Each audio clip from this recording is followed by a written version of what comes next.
예, 감사합니다. 우리 사랑합니다. 우리 인사 나눌까요? 옆 사람이랑 앞뒤. I love you more than yesterday. 어제보다 더 여러분을 사랑합니다. 예, 복된 주일 아침입니다. 이 시간 주님의 은혜와 평화가 여러분에게 충만하기를 간절히 축원합니다. 성도라고 하는 말은 본래 구약시대에는 별로 흔히 쓰이던 말은 아닙니다. 시편에서 조금 사용되는 그 정도의 그런 정도였죠. 그런데 사도 바울은 성도라고 하는 말을 참 애용을 했습니다. 초대교회 시절 바울은 이 말을 아주 자주 썼는데요. 그의 편지 서두에 보면 혹은 교인을 부를 때 그런데 많이 사용한 것을 알 수 있습니다. 가톨릭 교회에서 성도는 성자를 말합니다. 이 칭호를 받으려면 교황의 인정을 받아야 하고 순교자나 특수한 신자에게만 그 이름이 주어집니다. 서구 개신교에서도 성도라고 하는 말은 특수한 사람에게만 사용되는 그런 말이에요. 그것이 옳다 뭐 그런 말은 아니지만 그러나 적어도 우리가 생각할 수 있는 것은 성도라고 하는 이름이 얼마나 귀하고 얼마나 책임적인 말인가 하는 것을 우리가 알 수 있는 줄로 압니다. 오늘 우리는 교인들을 성도님이라 이렇게 부릅니다. 오늘 이 아침에 성도라고 하는 이름, 이런 제목으로 여러분과 함께 은혜를 나눠보려고 합니다. 우리는 성도의 의미를 바로 알고 그리고 그 이름에 부끄럽지 않는 삶을 살아가기를 결단하고 기도하는 그런 이 시간이 되기를 원합니다. 술이 얼큰하게 취해서 들어온 아버지가 새 아들을 불러놓고는 주머니에서 복권 한 장을 꺼냈습니다.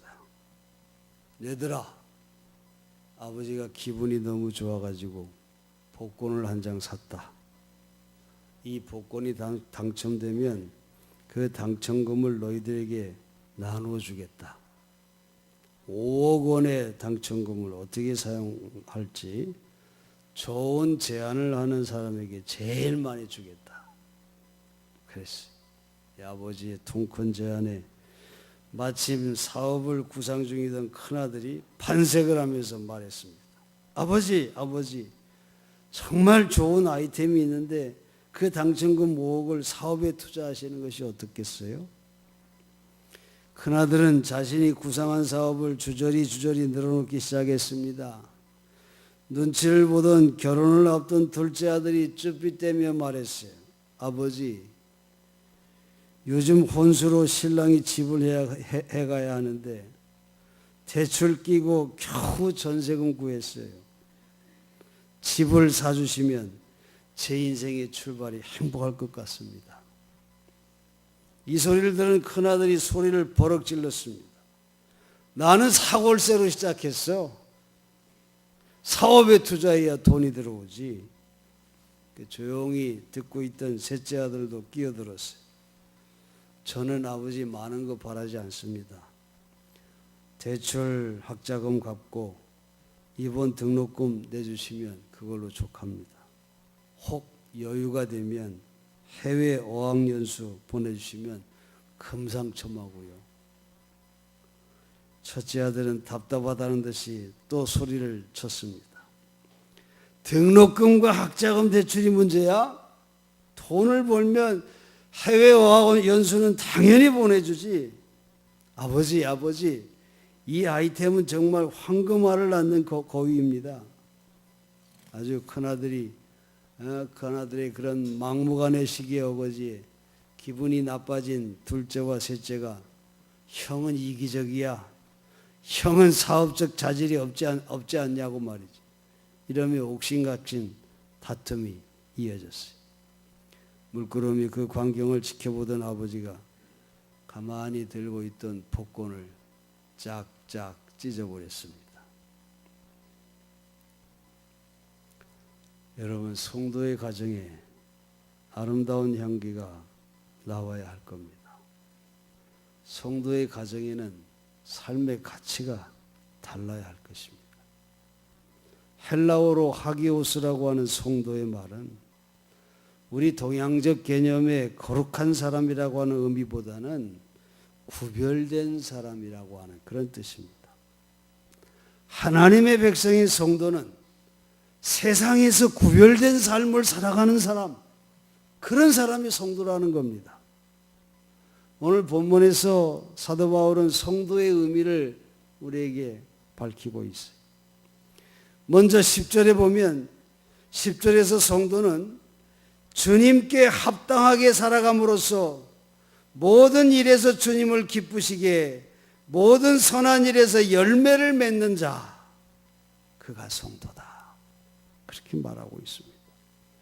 성도는 어떤 처지, 어떤 상황에서도 주를 믿는 자로서 부끄럽지 않게 하나님을 아는 자로서 합당하게 사는 자가 바로 성도다, 그렇게 말하고 있는 것입니다.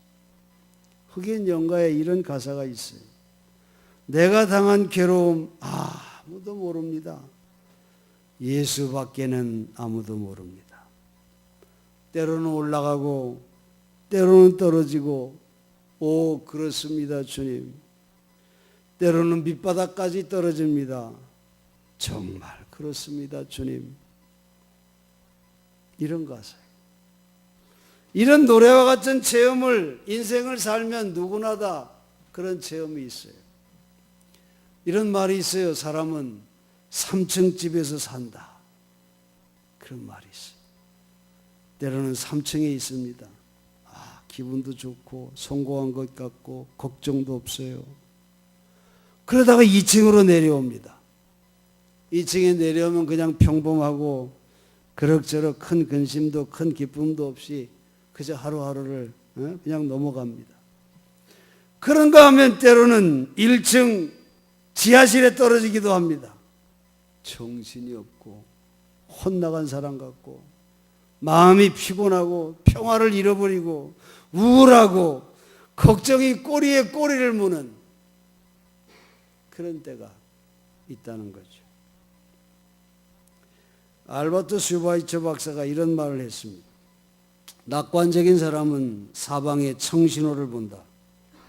비관적인 사람은 사방에 적신호를 본다. 그러나 정말 하나님을 믿는 성도는 생명이다, 그런 말을 했어요. 정말 신앙이 있는 성도는 그때그때의 감각이나 기분에 좌우되지 않는다, 그런 말이지요. 적신호 때나 청신호 때나 인생의 내리막길에서나 오름길에서나 상황과 기쁨에 좌우되지 않는 것, 이것이 정말 믿음이 있는 삶의 모습이라는 거죠. 여러분, 진정한 행복은 나에게 어떤 일이 생겼느냐 하는 데 있지 않습니다. 나에게 벌어진 일을 내가 어떻게 믿음으로 받아들여 처리하느냐, 거기에 행복이 좌우되는 것입니다. 여러분, 진정한 행복은 내가 원하는 것을 손에 쥐는 데 있는 게 아니에요. 내가 가진 것을 어떻게 주님을 위해 쓰느냐, 공감하십니까? 거기에 달려 있어요. 내가 원하는 것을 하는 것이 행복이 아니라 내가 하고 있는 일을 정말 주님의 기쁨이 되도록 만들어 나갈 때 참된 행복을 맛볼 수 있는 것입니다. 사랑하는 여러분, 성도란 어떤 상황에서도 주님의 기쁨을 위하여 주님께 합당한 열매를 맺는 사람으로서 세상 사람들과는 구별된 사람이어야 함을 우리는 잊지 말아야 합니다. 두 번째로 또한 11절에 보면 바울은 성도를 가리켜서 하나님의 권능에서 오는 모든 능력으로 강하게 되어서 기쁨으로 끝까지 견디는 사람, 그가 성도다, 그렇게 말하고 있어요. 성경에서 권능이라고 하는 헬라어는 두나미 있습니다. 그것은 성경에서 5종류의 뜻으로 사용됐습니다. 절대적인 힘, 그리고 가능케 하는 힘, 기적적인 힘, 천군 천사 같은 많은 무리의 힘, 그리고 말씀의 능력, 이렇게 5종류로 사용이 됩니다. 두나미스는 영어의 다이너마이트의 어원이지요. 성령을 통하여 능력받은 성도는 다이너마이트와 같은 폭발력을 발휘해서 세상을 변화시킨다고 하는 의미가 성도라는 이름 속에 들어있다고 하는 것입니다. 이런 능력을 받은 자는 모든 환경에서 기쁨으로 견딜 수 있다. 이렇게 바울은 말하고 있는 것입니다. 여러분, 신들러 리스트라고 하는 이 신들러의 명단이라고 하는 영화를 여러분 다 보셨을 겁니다. 이 영화는 2차 대전 말 나치 죽음의 수용소에서 1,200명의 유대인을 구출시킨 영웅 오스카 신들러 씨와 그의 부인 에밀리의 이야기지요. 이들은 독일인으로서 아주 독실한 신자였습니다. 나치를 설득해서 1,000명의 유대인을 아우슈비츠 수용소에서 빼돌리는 데 성공을 합니다. 그 구실은 폴란드에 있는 크라코의 신설한 독일군 무기 도금 공장에서 일손이 부족해서 이들을 일을 시켜야 한다고 하는 그런 구실이었습니다. 신들러 부부는 1,000명 유대인 노동자의 편한 숙소를 마련하고 영양이 충분한 식사를 위해서 밤낮으로 일을 합니다. 독일군이 연합군에게 밀리기 시작해서 1944년 나치는 이 크라코의 유대인 노동자 1,000명을 다시 아우슈비츠로 돌려보내서 집단 학살 속에 집어넣으려고 합니다. 신들러 부부는 다시 나치를 설득합니다. 체코 브린리치에 있는 무기 공장에도 많은 손이 필요하다고 하는 그런 구실로 오히려 아우슈비츠에서 죽음을 기다리고 있는 200명의 유대인을 더 빼내가지고 모두 1,200명을 보호해서 건강하게 지내도록 돕습니다. 그러다가 1945년 소련군의 진주와 함께 그 1,200명 전원을 도망을 시켜서 자유의 몸이 되게 합니다. 그때 살아남은 유대인들이 지금까지 여러 명이 생존해 있지. 그 중에 부에노스아이레스에서 사는 이 위우터 씨는 이렇게 회상합니다. 신들러 내외는 위험을 무릅쓰고 우리를 도왔습니다. 그들은 식사도 우리와 함께 하였고 정말 우리의 친구가 되어주고 희망의 빛이 되어줬습니다. 그 영화로 아주 불갑을 유명하게 된 이 신들러 부인은 당시 아르헨티나의 유대인들이 돈을 모아 마련해 준 시골집에서 홀로 살고 있었습니다. 그 남편은 유언대로 예루살렘에 묻혀 있었습니다. 영화 촬영으로 이 예루살렘을 여행하게 된 이 신들러 부인은 남편의 무덤 앞에서 기자들에게 이런 말을 했어요. 이 영화에 나오듯 고생과 위험은 날마다 연속이었습니다. 그러나 행복했습니다. 나 혼자의 행복을 찾는 것보다 이웃의 행복을 위하여 사는 것이 예수 믿는 자의 행복이 아니겠습니까? 그 엄청난 일은 내가 한 것이 아니라 하나님의 능력으로만 가능했던 것입니다. 할렐루야. 얼마나 멋집니까, 여러분? 그렇습니다, 여러분. 하나님의 권능으로 살고 하나님의 능력으로 일하고 그 능력으로 기뻐하며 견디는 자가 바로 성도라고 하는 사실을 성경은 우리에게 말해주고 있는 것입니다. 마지막으로 13절에 바울은 성도를 가리켜서 이렇게 말합니다. 이 암흑의 권세에서 건져내어 자기의 사랑하는 아들 예수의 나라로 옮겨진 사람들, 그들이 바로 성도다. 그렇게 말하고 있어요. 사탄의 권세에서 해방시켜서 예수의 품에 옮겨진 자, 그가 바로 성도라는 것입니다. 여러분, 마태복음 5장에 팔복의 말씀이 있죠. 하늘나라 시민의 자격으로 복이 있다.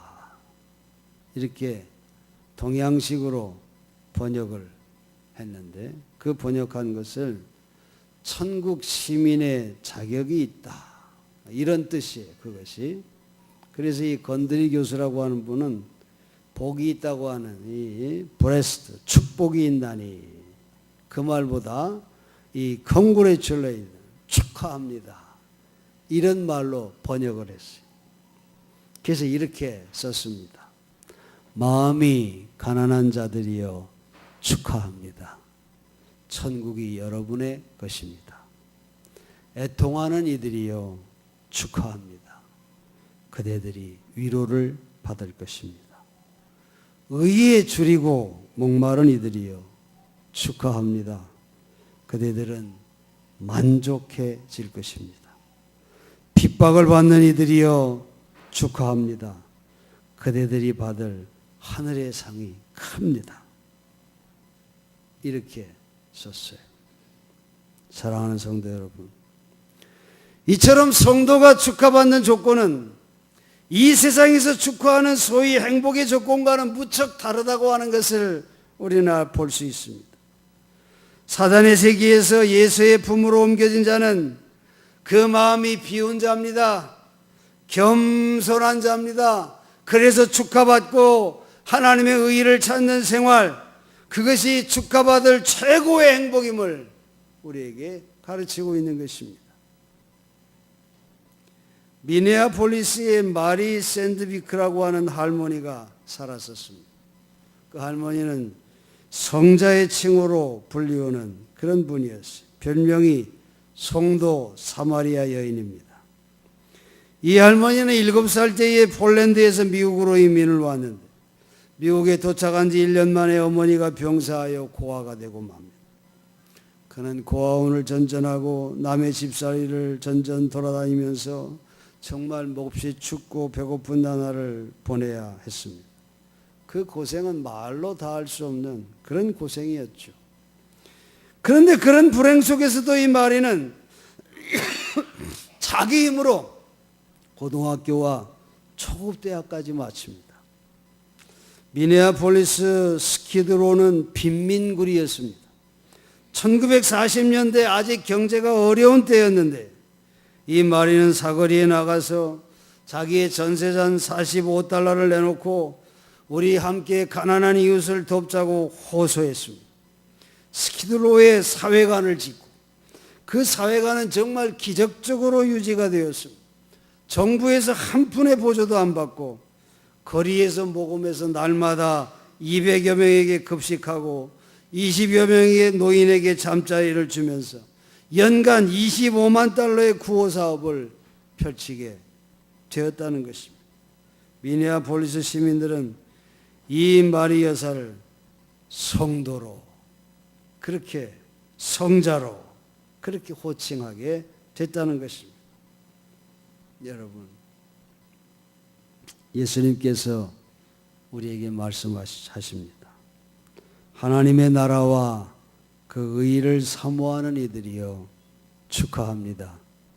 당신들은 진짜로 행복하게 될 것입니다. 사랑하는 성도 여러분, 정말 이 성도의 이름에 합당하게 정말 축하받을 자로 하나님께도 축하받고 이웃에게도 축하받는 그런 성도의 아름다운 삶이 우리 모두의 삶이 되기를 주의 이름으로 간절히 축원합니다. 기도하겠습니다.